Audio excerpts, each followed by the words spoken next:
Okay, so spring is finally here, and it's gorgeous outside. So I want to come out, shoot a quick video, and talk a little bit about what's ailing us. What's our conversations suck. Our communication sucks. Our dialogue sucks. Whatever synonym you want to throw in there, it sucks. We treat each other like shit. We call each other names all the time. We threaten each other. And most people don't seem to know why or understand what kind of a motivator that is, or what motivates that.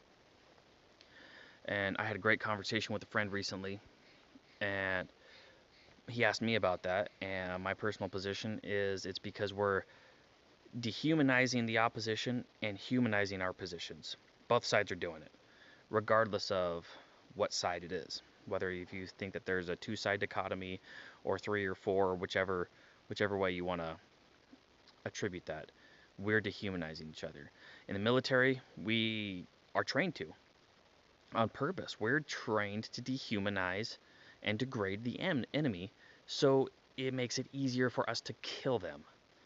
That's why we have legacy epithets from World War I, World War II, Korea, Vietnam, Desert Storm, Desert Shield, Iraq, Afghanistan, everything. We always have a racially or culturally motivated insult for the enemy. And that's part of that conditioning.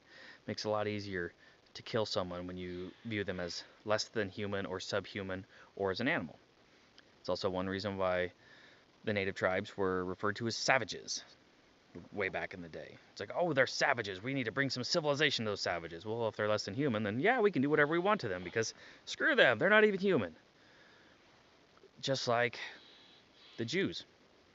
Jews are constantly portrayed as being pigs, subhuman, monsters, all of the fun descriptors in Nazi and Islamist propaganda, where Jews are hunched over, they've got the big noses and the big long fingers, and their teeth are dripping with baby blood, Muslim baby blood, and they're just gonna sneak in your pockets and steal all your gold and all this other bullshit. So it's dehumanization. If someone's not really human, you can just take their shit. The apartheid, perfect example of that. On both sides of the pendulum. When you have a racial segregation because, oh, well, you're not really human, so blacks over here, whites over here. Hey, let's go take all their stuff. Okay, we can take their stuff because they're not really people anyways. And if they're not really people, then it doesn't matter if we take their stuff because they're just animals. Well, now, even if some of the white farmers in South Africa were not participating in the apartheid, they're now being treated as subhuman. Many of them are getting killed. Their property is being taken. People are calling for taking their property. It's the same pendulum. It's the exact same thing. We're the real humans. You're an animal, so therefore it's okay for me to take your stuff because I'm in that position of power. It's also used to get positions of power. Hitler used it. Read the Nazi platform, 25 points. Most people have never even read the Nazi platform, and there's a lot of socialism in there. There's a lot of socialism, explicitly socialism, in the Nazi platform. For anybody who wants to argue with me, the Nazis weren't really socialist. Yeah, there's a lot of socialism in their actual party platform. Read it. There's also a lot of targeting of the Jews, putting blame on the Jews. So it's easy to kill them. It's like, you know what? They're the problem. They're animals. They're not really people anyway, so screw them. We'll just get rid of them. It's easiest that way because they're a threat. Same thing happens. Islamists, Islamic State is doing all sorts of stuff, treating people as subhuman. Oh, we'll just go through and kill everybody.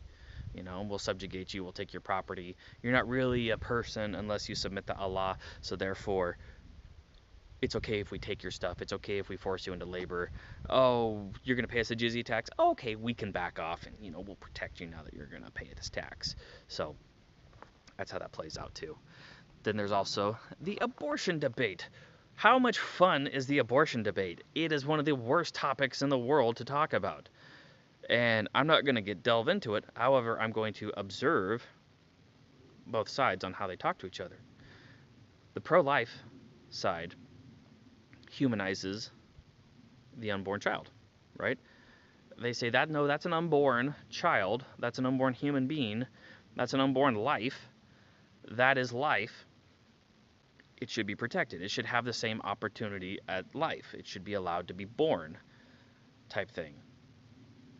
The pro-choice argument acts as if the pro-lifers are dehumanizing the mother in that process because God forbid we humanize both. You know, we humanize a woman and the miracle she creates. But the pro-choicers act as if pro-lifers are dehumanizing the mother because she's just a baby maker. She's just chattel. You know, she's just a womb. And in turn, they attempt to counter that by overly humanizing the mother. It's her choice, it's her life, it's her body. Is it body autonomy? That phrase, even though there is separate DNA and separate verifiable blood that can be drawn from both the mother and the unborn. But there's the over-humanization of the mother, which in turn dehumanizes the fetus. Oh, that word, fetus. Clump of cells, you know, not really life. It's not alive.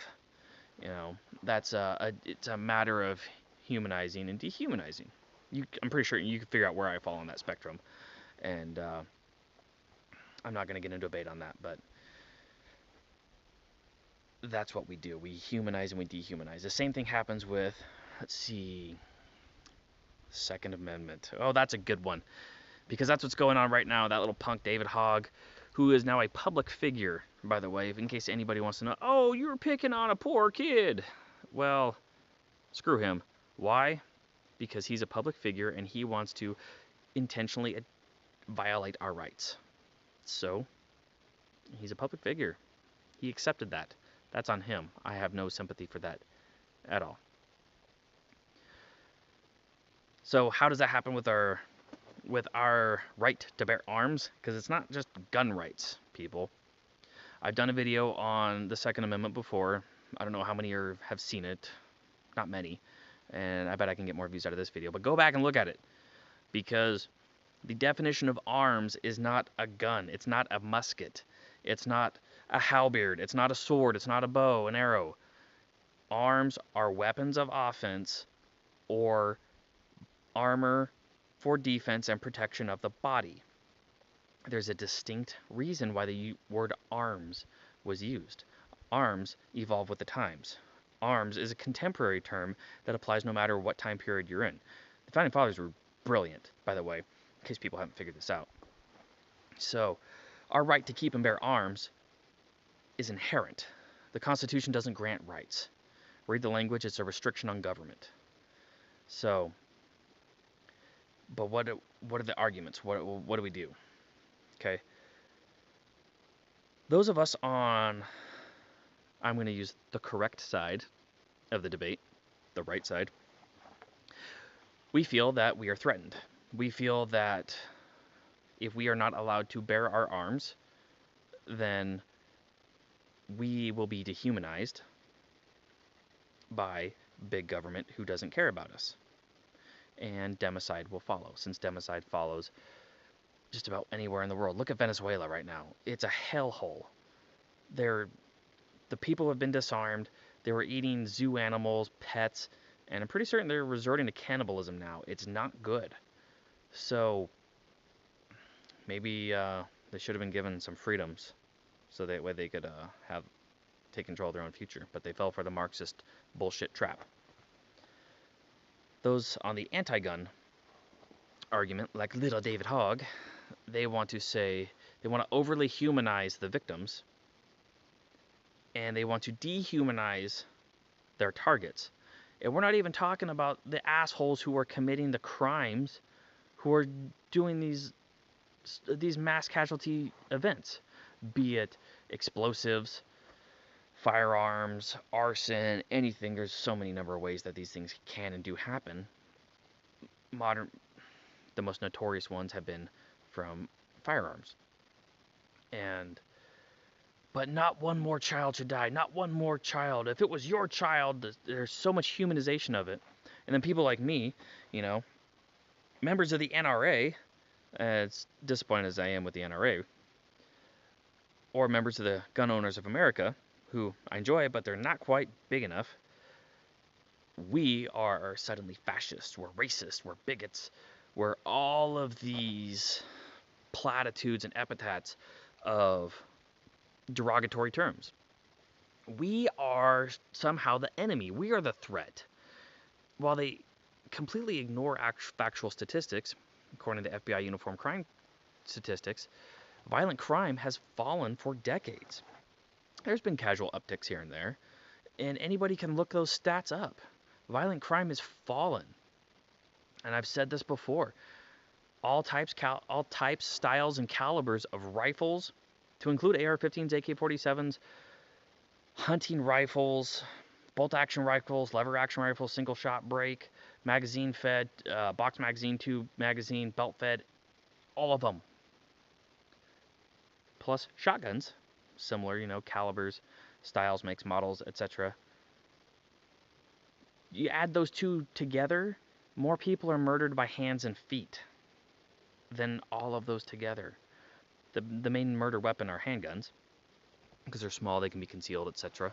And most of it's gang related in urban areas, but it's just absurd. It's like 4 to 5 times more people are murdered by stabbing instruments than the rifle category.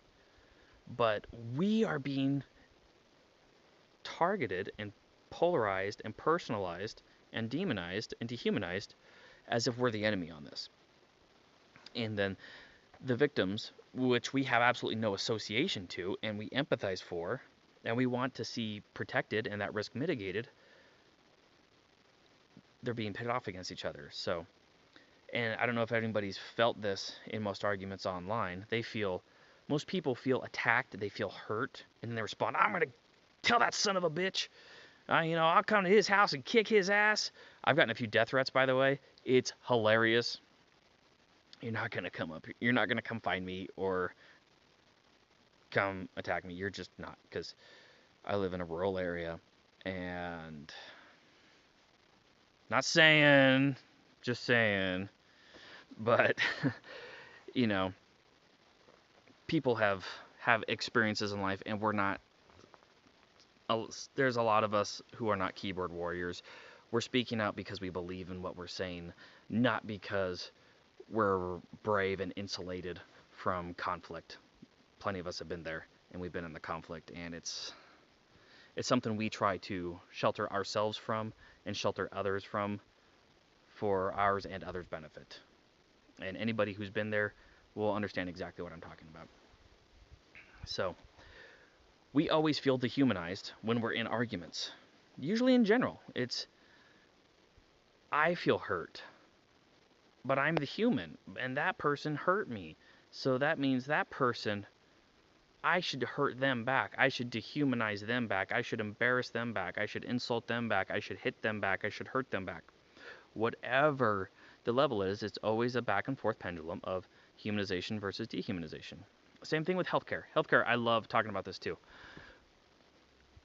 I know people who are, well, if it's just a few bucks out of my pocket so someone else can have the care they need, then I don't mind doing that. Well, that's great. I'm glad you feel that way. I'm glad you care for your fellow man so much that you are willing to forego some of your personal property for it. That's what charity's for. We can have that without government. And this is where it gets lost, because decentralization of government dehumanizes the citizens or subjects that are detached from it. Bureaucrats look at a spreadsheet. Oh, I got to look at my numbers. Oh, what's going on? Okay, let's see. We've got, I'm just going to go back to the military because this is what's going to come to my mind from what we had for those of us who were dumb enough to be active guard reserve in the Army National Guard. we had this wonderful score sheet, whatever, scorecard, I think it was. And you'd have, okay, our unit has so many medically non-deployable personnel, they can't go overseas. You know, we have so many APFT, Army physical fitness test failures. They're in the red. Well, how do we get those? We got to get those numbers up because our job's going to be evaluated on that. We might not get promoted, or we might get reprimanded if we can't get these numbers up. We might lose that position. We might get transferred out somewhere, etc. So our performance evaluation depends on these numbers. People have become numbers.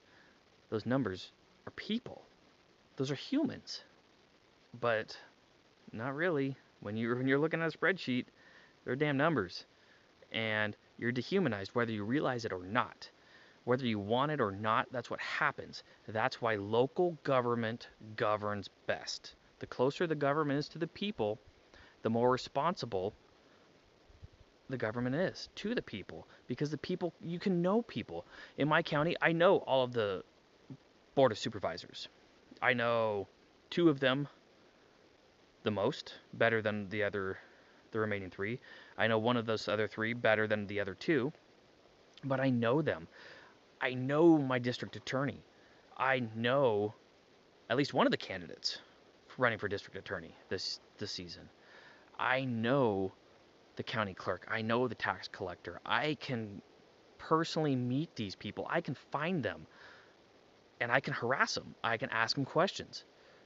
That's good. That's a very good thing for us. That's what we need. And when we detach ourselves from it, we become dehumanized as a result, and also the people working in the government become dehumanized on our ends.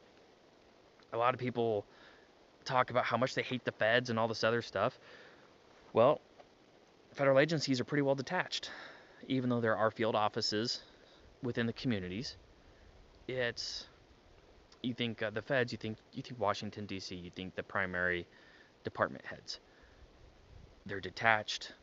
They don't know what they're talking about. Screw them. They don't know my life. They don't know what I'm going through. I don't want to deal with them, etc. People feel the same way about their congressional representatives in the House and Senate. So we got to get away from that. And just like with healthcare, if we're dehumanized, then we're not going to get the care that we really need, are we? If we're bean counters or numbers, I got to get my evaluations up. I got to get that bonus. Oh, crap, if I don't get this, I'm not going to get my vacation time off. So let's hide these people on the secondary list at the VA so that way we can fudge our performance evaluations. Meanwhile, these guys are waiting for care, not getting the care they need, and they die. So that's my issue primarily with government-ran, socialized issues. We're dehumanized because we're numbers. And it's frustrating because people have really good intentions and they humanize people. It's, that guy on the street, or Nancy so-and-so from Chappaqua working 2 jobs, trying to raise with 5 kids and all this other stuff. It's always so personalized and you feel, I feel for these people. We just have to do it because I just feel for them because they're so human. And the left is very good about humanizing people in order to allow for government control, which will in turn dehumanize you in the end. It's a nice switcheroo. It's dangerous as hell. So, what do we do about that? I mean, my friend who's like, yeah, if it's $50 out of my pocket a week, whatever, as long as, people are getting the care that they need. And, yeah, well, people could get care. People could get a lot better care for that $200 a month if it goes to something local where there's more accountability, where people are known more. If it's a charitable organization, a lot of hospitals were ran as charities and still are ran as charities for a reason. Can't just turn people away. So we pay inflated costs to help subsidize those who do not. It's already calculated into it a lot. But most people don't quite realize they feel personal, so they're doing something, but they don't realize the unintended consequence of what's going to happen as a result of that. Which is why unintended consequence of me feeling dehumanized and I fire back and gotcha. They feel dehumanized and they in turn fire back, and it's just a back and forth thing. And that's when it elevates and it elevates and it gets to the point to where they're ready to kill you. They start sending you death threats. They start seeing you as a fascist, as a commie, or as just anything, all of the pejoratives that dehumanize someone. Everything that will make you easier for them to kill you, for them to feel good about killing, not just feel easy, to feel okay with it or not feel as bad, but to feel good about it. It's like, you know what? I killed that son of a bitch. He was a threat. He was a monster, and he deserved it. By the way, I feel that way about child molesters. So if you disagree that we should not dehumanize child molesters who are actual real-world monsters, then we're going to have problems. There are certain people who need to be put down like animals. And Chomos, sorry, but you should be in a shallow grave as far as I'm concerned. With due process. With due process, of course. We should never deny anybody due process. But it's what it boils down to. David Hogg is out there calling us fascists. We're stupid. We don't know how to run a government, so it's up to the kids to teach us how to run a government. Oh, this clear backpack violates my First Amendment right. Well, first off, the First Amendment doesn't give you rights, idiot. And second, it's your privacy. It's your right to privacy. It's not your right to free speech or freedom of expression for you to have whatever colored backpack you want. But as far as uniforms for the schools, if it's a security issue, well, guess what? You just might have to deal with it. It may suck, but when you until you become 18 years old and you're legally adult and you can legally sign a contract and you can legally do all those things, tough out of luck. Got to put up with it. So, see if we can get a debate going. I got a good debate going on the last video. And what does everybody think about humanization versus dehumanization? We're all guilty of it.